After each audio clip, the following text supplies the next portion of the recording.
Hello and welcome back to Today in the NBA, where today I'm going to be going over a little bit of a preview for this year's upcoming 2024 NBA draft. Now in this video, I'm not going to be saying anything about any teams or talking about all the players. I'm just going to be talking about some of the top prospects, not at each position, but just overall. So to start off, we have Matas Buzelis, who I think is going to be the best player in this draft. This draft doesn't really have a top player. It's sort of spread out between Matas Buzelis, Ron Holland, Isaiah Collier, Justin Edwards, and maybe even Adem Mara. So Matas Buzelis, he's a great player. He's super tall at 6'10". He's skinny though. He's a pretty solid passer and pretty decent handles for his size. He's a decent shooter, decent three-point shooter. He's probably got an above average jump shot for his size at his age. My sort of prediction for him is probably a Brandon Ingram. We did see Brandon Ingram get to an all-star, and he has been playing at an all-star level for a while now. I think Matas Buzelis could reach that. He's definitely a decent playmaker. He's capable of making the right reads. He can make some advanced reads just like Brandon Ingram can. He'd be a great small forward, probably not the best player on a championship winning team, but maybe the second best, who knows though. This is always something that can change between prospects, and looking at a prospect a year before they're even drafted is never going to give you an accurate representation of what that player is going to be. Next up we have Ron Holland, who's a 6'8", 200-pound small forward playing for the G League Ignite this year, same as Matas Buzelis. He's an absolutely incredible athlete with great bounce, and he's very, very, very fast too. He's a decent shooter, but he's not a great shooter. He's definitely got all of the tools to be an elite NBA player and a ton of upside. My comparison for him is maybe an Anthony Edwards, but what Anthony Edwards is now. Not the all-NBA player that we could definitely see Anthony Edwards becoming, but the player that he is now. Definitely an all-star, but not someone that you really want to be leading your team, especially if he's only averaging 23 to 24 points a game. Ron Holland, great athlete, same as Edwards. He's a pretty solid finisher, alright mid-range shooter, not the best three-point shooter, but he is able to create his own shot and hit them. Probably not at the same clip that Edwards can currently, but still I think Ron Holland will be a pretty decent player. Next up we have Isaiah Collier, 6'3", 205-pound point guard. He's a great player. He's a very, very good passer and an elite pick and roll operator.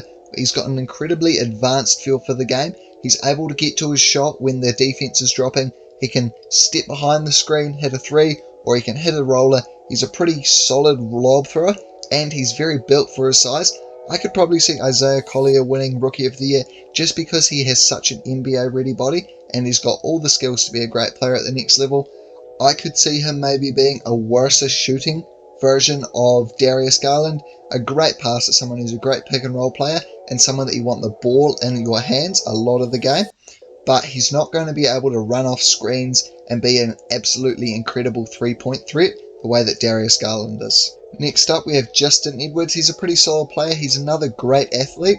He's not quite as fast as Ron Holland is, not quite as bouncy either, but he's still a great athlete. He's a very, very talented ISO scorer with a great mid-range game, and he's pretty solid on the defensive end and very versatile. He's 6'7", 190 pounds, so he is a little bit skinny, and I would like to see him bulk up a little bit, but I still think he would be pretty solid.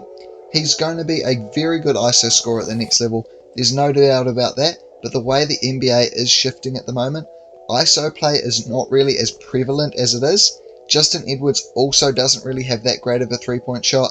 I could see him maybe being a DeMar DeRozan, but obviously not as good of a mid-range shooter and not really as good of a slasher either, but a better defender. It's not great upside, but I still think he'll be a very good player at the NBA level. Next up, we have Adem Mara. Adem Mara, 7'3", 230-pound center. He's a great player, talented passer, great interior scorer, and a great defender, and he can impact all aspects of the game with his size and his skill level. He's someone that is going to be great for the modern NBA. He's not that great of a three-point shooter, but that's definitely something that he could work on. He's a great passer though. I could maybe see him being Domantas Sabonis at the next level, a great rebounder, great passer, someone that you do want to run a lot of plays through, but not someone that's going to be your primary option. Next up we have Jared McCain, 6'3", 195-pound point guard. He's a pretty solid player. He's more of a combo guard than a point guard really, but he's definitely a capable passer. He's not a great athlete, but he has some great skills. He's someone that I could see maybe having a Luka Doncic pass to the NBA. Obviously not as great straight away, but he's definitely someone that is going to be able to come in and impact winning straight away. My comparison for him is Luka Doncic, but 6'3", not as strong and not as great of a shooter. Luka Doncic, he's not the best shooter, but he's definitely more than capable on that end. Jared McCain also probably won't be as good of a passer, but just like Luka, he's a very, very skilled player. He also has a pretty solid post-up game, which is what Luka has in his bag, and is something that he goes to a bit. Same with Jared McCain. Honestly, he's never going to be as good as Luka Doncic, and I could see him maybe making one All-Star game in his career.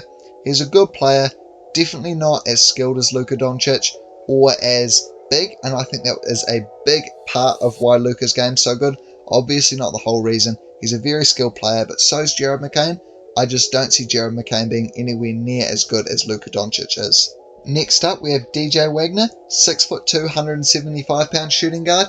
He is an absolutely elite scorer and can carry his team on the offensive side of the ball. He's great, he's incredibly athletic, and my NBA comparison for him is a Tyrese Maxey, but better handle and just someone that is able to create more offense. Tyrese Maxey, I think that if he did get more playing time and more touches on the ball, he could be an elite offensive player. But I think that DJ Wagner, if he comes into the right situation and can be prioritized as a lead guard in an NBA offense, he will definitely be a great player at the NBA level. His comparison, if he does get there, I don't really know. He's an incredible athlete, incredible scorer, and I think that is going to be the main reason why he's drafted. And now finally we have Xavier Booker. He's not someone that is projected to go in the lottery, maybe even falls outside the top 20, but he is going to be a great player at the next level if you ask me. He has shown some Anthony Davis-like defensive potential. He's a great shot blocker. He's very mobile, capable of switching onto guards and defending them very well. He has been very inconsistent though. He does need to play a little bit more sort of motivated. He doesn't have the best motor, but if he can be more consistent and get a little bit of a larger role, be more consistent with his scoring and not foul quite so much, then I could definitely see him being a lottery pick. Now finally, I just want to say a couple things. Bronny James is in this draft class. I don't really want to talk about him at the moment though, because I don't really know what's going on with him, whether he will be back on the court for I think USC next year, but I hope he does come back. He's a great player, great shooter, great passer. I can definitely see him being a lottery pick, and I just hope everything is alright with him. Anyway, thank you all for watching. Hope you enjoyed. If you enjoyed the video, please don't forget to leave it a like. Let me know what you think down in the comments. Who do you think's going to go first? What are your thoughts on this draft? I don't think it's the best, but who knows? You could think differently to me. If you really enjoyed the video, please consider subscribing. I do post daily NBA content, so it is worth keeping up to date on. Anyway, thank you all for watching, and I'll see you all in the next one.